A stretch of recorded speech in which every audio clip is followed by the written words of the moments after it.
station, this is Houston. Are you ready for the event? I am ready for the event. W Radio, this is Mission Control Houston. Please call station for a voice check. Station, this is Houston ACR. Just stand by one, please. Commander Kelly, can you hear me? Yeah, I have you loud and clear. Welcome aboard the space station. What a pleasure, Captain. I don't know what to say. Good morning, good evening. Where are you? What is night, is day? Where are you right now? Well, it's about 6:30 in the evening. We're on Greenwich time, and yeah, I think we're in darkness, and looks like somewhere over, kind of approaching Australia in the South Pacific. Commander, a few days ago we saw a beautiful moon from the Earth. Beautiful red moon. You were closer, 400 kilometers closer. Did you watch, and what was the experience of the moon since there? Well, on that particular day of the lunar eclipse, unfortunately, where it was occurring with regards to basically our sky and where our windows are located, we really couldn't see it from the space station. Plus, it was in the middle of the night, so those two reasons why we didn't see it.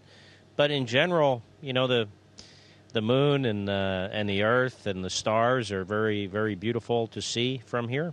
And, you know, it's something we enjoy looking at, certainly. Commander, we are in South America, in Bogota, Colombia.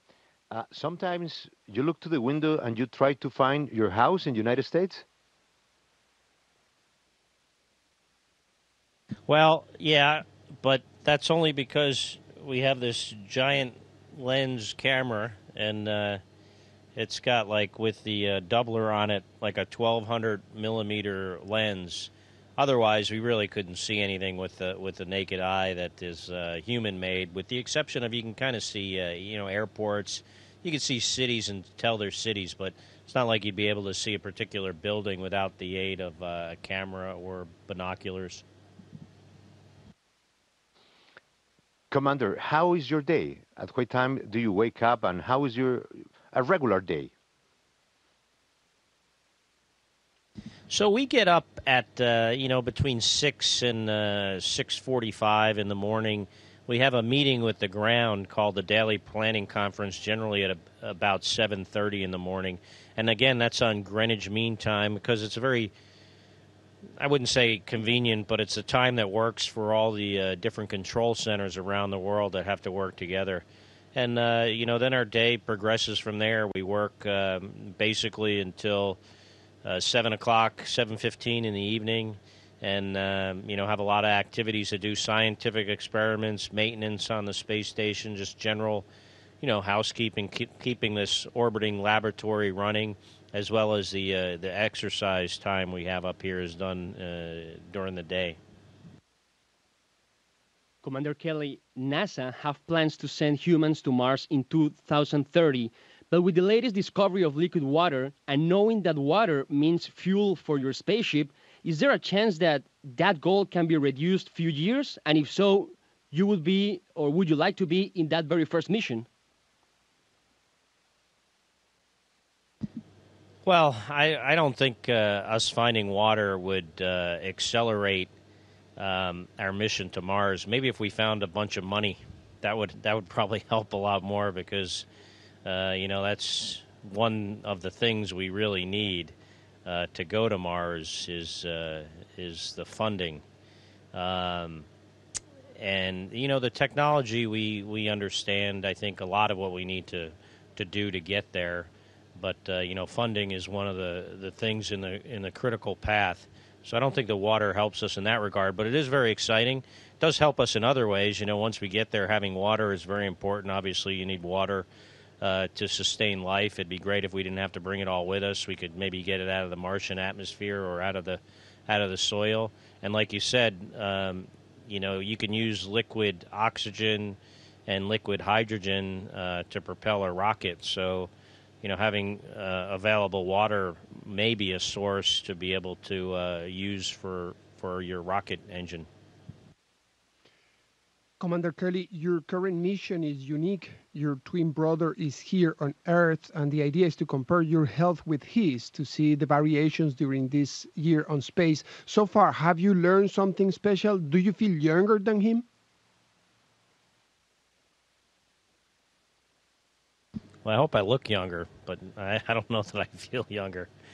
Um, that science is it's very sophisticated, complicated. It's looking at us on a genetic level. And much of the way we do that is through samples of blood and other bodily substances, both taken here on orbit and on the ground. And in the case of mine, they're sent back to the ground. And a whole lot of analysis has to be done, a whole lot of research and, publishing of the results. So I don't know of any particular findings thus far. It doesn't mean there aren't any really, but, that will take time. But I'm sure we're going to learn some exciting stuff. Commander, could you describe for our listeners what is the most amazing and surprising thing you have seen through the window? Well, through the window, there's a lot of beautiful sights. But a few months ago, we saw some aurora australis, the southern aurora. It's hard to say sometimes. That was pretty spectacular. That just really enveloped the space station. And not only could you see the green colors of this particular aurora, but you could also see the red colors with your naked eye. So, that on this particular flight was one of the the most incredible thing I've seen out the window. Commander Kelly, recently you said via Twitter, you're so active via Twitter, that your favorite color looking the planet is blue, but it's green, the one you miss the most. And then you said that from space, you can see a very thin and weak line of the atmosphere. How bad is climate change affecting our planet, and what's NASA doing about it?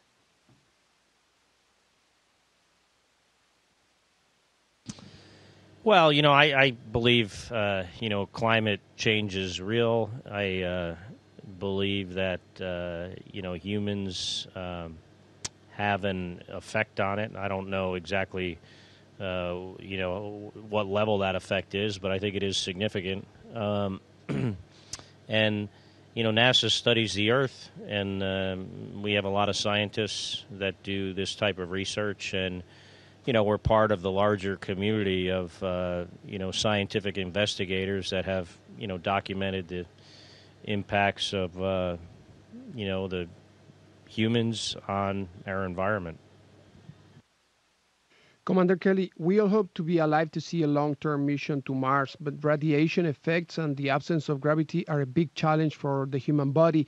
I wonder why the current designs don't include some sort of artificial centrifugal gravity. Are you doing some experiments about that on the ISS? So, that would be great. And maybe that would be part of the design of a spacecraft to use artificial gravity. It's been documented in many movies, and certainly, in theory, that would work. We do have negative effects on our physiology from the absence of gravity, but we do have ways to mitigate those by exercise and diet.